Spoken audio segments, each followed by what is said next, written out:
पत्नी के गांव लौट जाने के बाद मैं अकेला पड़ गया था। मेरी भी कुछ ऐसी ज़रूरतें थीं जो मैं पूरी करना चाहता था। मेरे फ्लैट के नीचे वाले फ्लोर पर एक भाभी रहती थी। मैं अक्सर उनसे हंसी ही जाक कर लेता था। एक दिन मेरी तबीयत बिगड़ गई और मैं ऑफिस नहीं गया। मैंने सोचा भाभी के पास जाकर टाइम पास कर लेता हूँ। उनसे बात करूंगा तो अकेला भी नहीं लगेगा और घर की याद भी नहीं आएगी। मैं उनके घर गया तो भाभी चाय बनाने लगी और जैसे ही वो चाय का कप देने के लिए झुकी तो उनका पल्लू गिरा और उनके उभार का ज्यादातर भाग मेरी आंखों के सामने आ गया। मैं बेकाबू हो गया और उनके दोनों संतरों को हेलो दोस्तों, आज की इस रोमांचक कहानी में आप सभी का स्वागत है। मेरा नाम विशाल है, मेरी उम्र 30 साल है और मैं एक शादीशुदा आदमी हूँ। मेरे 2 बच्चे भी हैं और मैं उनसे बहुत प्यार करता हूँ। मैं झारखंड के एक छोटे से गांव का रहने वाला हूँ, लेकिन पिछले 10 साल से मैं बिहार में रहकर जॉब करता हूँ। मैं एक बहुत ही शर्मीला किस्म का इंसान हूँ, इसलिए मुझे लड़कियों से बात करने में भी शर्म आती है। शादी से पहले भी मैंने किसी लड़की से बात नहीं की थी। एक बार मेरे दोस्त की चचेरी बहन ने मुझसे बात करने की कोशिश भी की थी, तो मैंने ही उसे मना कर दिया था। मेरा मन तो बहुत करता था, लेकिन मैं किसी भी लड़की से कुछ बोल नहीं पाता था। हालांकि मैं आपको ये बता दूं कि मेरी दिलचस्पी शुरू से ही लड़कियों से ज्यादा भाभियों में रही थी। ये उस समय की बात है जब मैं बिहार में किराए के मकान में अपने पूरे परिवार के साथ रहता था। शुरू में हमारे घर की माली हालत काफी अच्छी थी, क्योंकि मैं अच्छे पैसे कमा लेता था। लेकिन फिर धीरे धीरे हमारे घर के हालात बिगड़ते गए। दरअसल हुआ ये था कि मेरी माँ की तबीयत बहुत ज्यादा खराब हो गई थी। मेरी माँ गाँव में ही रहती थी। जब उनकी तबीयत ज्यादा खराब हुई तो मुझे अपने पूरे परिवार के साथ गांव वापस लौटना पड़ा। हम थोड़े दिन गांव में ही रहे और माँ की सेवा की। जब माँ की तबीयत में सुधार आने लगा तो मैं अपने पूरे परिवार को छोड़कर वापस बिहार आ गया। लेकिन इस बार मैं अकेले ही आया था। मैं अपनी पत्नी और अपने बच्चों को साथ नहीं लाया था। पत्नी के साथ ना होने की वजह से मेरी कुछ जरूरतें अधूरी सी रहती थीं। अब मैं सोचता था कि काश मुझे कोई ऐसा मिल जाए जो मेरी जरूरतें पूरी कर सके। पर मैं इतना शर्मीला था कि किसी से बात करने में भी मुझे बहुत शर्म आती थी। मैं आपको अपनी एक खासियत और बता दूं कि मेरे परिवार की हर एक भाभी से मेरी बहुत अच्छी बनती है। मैं जिस फ्लैट में रहता था उसी फ्लोर के नीचे एक भाई साहब अपने परिवार के साथ रहते थे। उनके परिवार में उनकी पत्नी और 2 बेटियां थीं। मेरी उन लोगों से कभी कभी हाय हेलो हो जाती थी। जब मुझे वहाँ रहते रहते 6 महीने से ज्यादा हो गए तो उन लोगों के साथ मेरे घरेलू संबंध हो गए थे। हम कभी कभी साथ मिलकर लंच और डिनर किया करते थे और कभी कभी साथ में घूमने भी जाया करते थे। भाई साहब मुझ पर बहुत भरोसा करने लगे थे और वैसे भी मैं एक भरोसे वाला इंसान हूँ। मैं किसी को धोखा नहीं देता हूँ। भाभी मुझसे बहुत अच्छे से बात किया करती थी और मैं भी उनसे हंसी-मजाक कर लिया करता था। जब भाई साहब घर पर नहीं होते थे और भाभी को हॉस्पिटल या बाजार जाना होता था तो वो मेरे साथ ही जाती थी। इस बीच हम आपस में बहुत सारी बातें किया करते थे और मुझे भाभी का स्वभाव बहुत पसंद आने लगा था। भाभी जब भी अपने घर पर कुछ स्पेशल खाना बनाती थी तो वो मेरे लिए भी भिजवाती थी। एक बार की बात है कि तबीयत खराब होने की वजह से मैं काम पर नहीं गया। भाभी की दोनों बेटियां स्कूल चली गई थीं और भाई साहब भी ऑफिस जाने के लिए निकल गए थे। मैं अपने कमरे पर अकेला ही रहता था। पर जब सब चले गए तो मैंने सोचा कि भाभी के पास जाकर ही टाइम पास करता हूँ। उनसे थोड़ी देर बात करूंगा तो मेरा भी मन अच्छा हो जाएगा और मुझे घर की याद भी नहीं आएगी। जब मैं भाभी के पास गया तो वो किचन में कुछ काम कर रही थी। मुझे देखते ही वो बोली, क्या हुआ देवर जी, आज आप काम पर नहीं गए? मैंने कहा, नहीं भाभी, आज थोड़ी तबीयत खराब है और मुझे घर की भी बहुत याद आ रही है। बहुत दिन हो गए हैं, मैं अपने बच्चों से नहीं मिला हूँ और अपनी पत्नी प्रिया को भी नहीं देखा है। मैं भाभी से किसी भी तरह की बात करने में नहीं शर्माता था।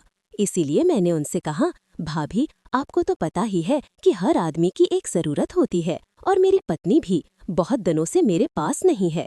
कभी कभी तो लगता है कि उड़कर उसके पास पहुंच जाऊं। और इतना कहकर मैं हंसने लगा।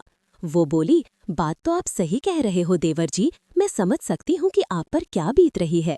आप थोड़ी देर यहीं बैठो, मैं आपके लिए चाय बनाकर लाती हूँ। आपको चाय पीकर थोड़ा अच्छा लगेगा। इतना कहकर भाभी चाय बनाने लगी। मैं भाभी को भी देख रहा था। वो बहुत ही प्यार से मेरे लिए चाय बना रही थी। थोड़ी देर बाद वो कुछ लेने के लिए झुकी तो उनके गोरे उभार मुझे दिख गए। वो नज़ारा बहुत ही सुंदर था और उसे देखकर मेरी तबीयत भी थोड़ी थोड़ी ठीक होने लगी थी। उनके भारी और गोरे उभार का ज्यादातर भाग बाहर झांक रहा था। मेरी निगाहें रह रहकर उनके इन कयामती उभार की ओर उठ जाया करती थीं, और जब भी ऐसा होता था तो मेरे तन बदन में एक हलचल सिमट जाती थी। भाभी कहने को तो काम कर रही थी, पर उनका पूरा ध्यान मेरी हरकतों पर था। मेरी नजरों का भाव समझकर वो मन ही मन खुश हो रही थी। भाभी समझ चुकी थी कि मैं क्या देखने की कोशिश कर रहा हूँ, और वो भी इस बात पर खुश हो रही थी। थोड़ी देर बाद भाभी मेरे लिए चाय लेकर आईं और मुझसे बोली, ये लीजिए, पी लीजिए। मैंने कहा, अगर आप पिलाओगी तो जरूर पीऊंगा भाभी, और इतना कहकर हम दोनों हंसने लगे। भाभी बोली, आप बहुत ही शैतान हो रहे हो। मैंने कहा, अगर आपको अच्छा लग रहा है तो मैं और भी शैतानियां कर सकता हूँ। मेरी तबीयत खराब है, अगर आप मेरी बात मान लोगी तो मुझे बहुत अच्छा लगेगा। मुझे पता था भाभी का भी मन है, लेकिन वो दिखावे का विरोध करने लगी। थोड़ी देर बाद जब वो चाय का कप उठाने के लिए झुकी तो उनका पल्लू गिर गया। अब तो मेरी हालत और भी ज्यादा खराब हो चुकी थी। मैंने कुछ न सोचते हुए उनको गोद में उठाया और कमरे में ले गया और उनसे जी भरकर प्यार किया। मैंने बहुत मेहनत की थी, तब जाकर उनको खुश कर पाया। मेरी मेहनत देखकर वो बोली, अरे आपकी पत्नी तो आपसे बहुत खुश रहती होगी। भाभी बोली, तुम्हारे भाई साहब तो मुझ पर ध्यान ही नहीं देते हैं। मैं बिन पानी मछली की तरह तड़पती रहती हूँ, पर उनका मुझ पर तो कोई ध्यान ही नहीं रहता है। वो ऑफिस से आते हैं और खाना खाकर चुपचाप सो जाते हैं। मैं उनके लिए तैयार बैठी रहती हूँ, पर वो मेरी तरफ देखते भी नहीं हैं। मैंने कहा, कोई बात नहीं, अब से मैं आपको वो सब दूंगा जो आपको मिलना चाहिए। इतना सुनकर भाभी मेरे गले लग गई। अब ये सिलसिला रोज ही चलने लगा था। मैं भाई साहब के ऑफिस निकल जाने के बाद थोड़ी देर के लिए भाभी के पास जाया करता था और उन्हें मजे दिया करता था। इन सब के बाद मैं ऑफिस जाया करता था। कभी कभी भाभी को ये डर सताता था कि मैं कहीं किसी को कुछ बता ना दूं। मैंने भाभी से कहा, आप बिल्कुल भी फिक्र मत करो, मैं एक बहुत ही भरोसे वाला इंसान हूँ। मैं औरतों की बहुत कद्र करता हूँ और मैं आपको कभी भी धोखा नहीं दूंगा। ये सिलसिला चलता रहा और हम दोनों एक दूसरे के बहुत करीब आ चुके थे। कुछ दिनों बाद हमारी जिंदगी में बहुत बड़ा बदलाव आने वाला था, क्योंकि मेरी पत्नी मेरे पास वापस आ गई थी। पत्नी के आ जाने के बाद मैं ज्यादातर समय उसी के साथ बिताता था और भाभी को बहुत ही कम समय दे पाता था। कभी कभी तो मैं उनके पास जा ही नहीं पाता था। मेरी पत्नी को शक होने लगा था कि जरूर उसकी पीठ पीछे मैं कुछ अजीब हरकतें कर रहा था। वो बोली, क्या आपको मेरी याद नहीं आती थी? मैंने कहा, भला ऐसा हो सकता है क्या कि मैं तुम्हें याद ना करूं? मुझको पता था कि उसे मेरी बातों पर यकीन नहीं है, लेकिन मैं कर भी क्या सकता था। पत्नी के आ जाने के बाद मैं भाभी के पास जा ही नहीं पाता था और मैं उन्हें बहुत याद करने लगा था। एक बार जब मैं उनके पास गया तो भाभी बोली, आप बहुत ही चेंज हो गए हो। जब से आपकी पत्नी वापस आई है तब से आप तो मुझे भूल ही गए हो। मैंने कहा, ऐसी कोई बात नहीं है भाभी, उसको मुझ पर थोड़ा थोड़ा शक होने लगा है और वो मुझको आपके पास नहीं आने देती।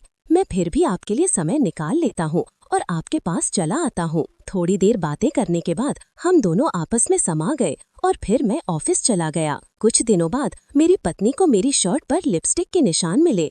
अब तो उसका शक यकीन में बदल चुका था।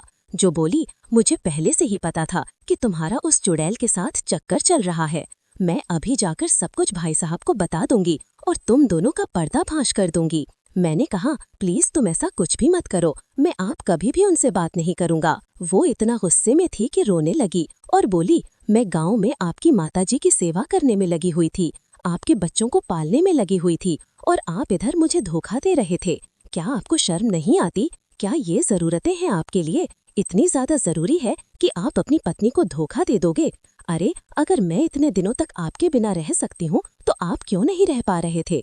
आपने मेरे बारे में एक बार भी नहीं सोचा, अपने बच्चों के बारे में एक बार भी नहीं सोचा। अगर फिर भी आपको उस औरत से इतना ही प्यार है तो आप मुझसे कह दीजिए, मैं अभी के अभी ये घर छोड़कर चली जाऊंगी और आपकी जिंदगी में कभी भी वापस नहीं आऊंगी। औरत सब कुछ बर्दाश्त कर सकती है, पर अपने पति का बंटवारा बर्दाश्त नहीं कर सकती और मैं भी बर्दाश्त नहीं करूंगी।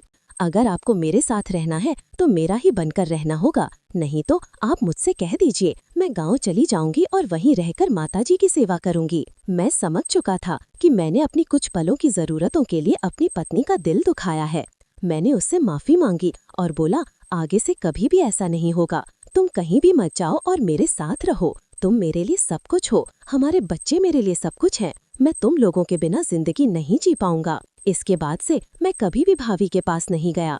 मैंने उनको भी सारी बात बताई और उनसे भी माफी मांगी। कमेंट करके जरूर बताइएगा कि आपको ये कहानी कैसी लगी। अगर आपको ये कहानी पसंद आई हो तो इसे लाइक करें और अपने दोस्तों के साथ भी शेयर करें। आगे भी ऐसी रोमांचक कहानियों के लिए हमारे चैनल को सब्सक्राइब करें और बेल आइकन दबाना ना भूलें।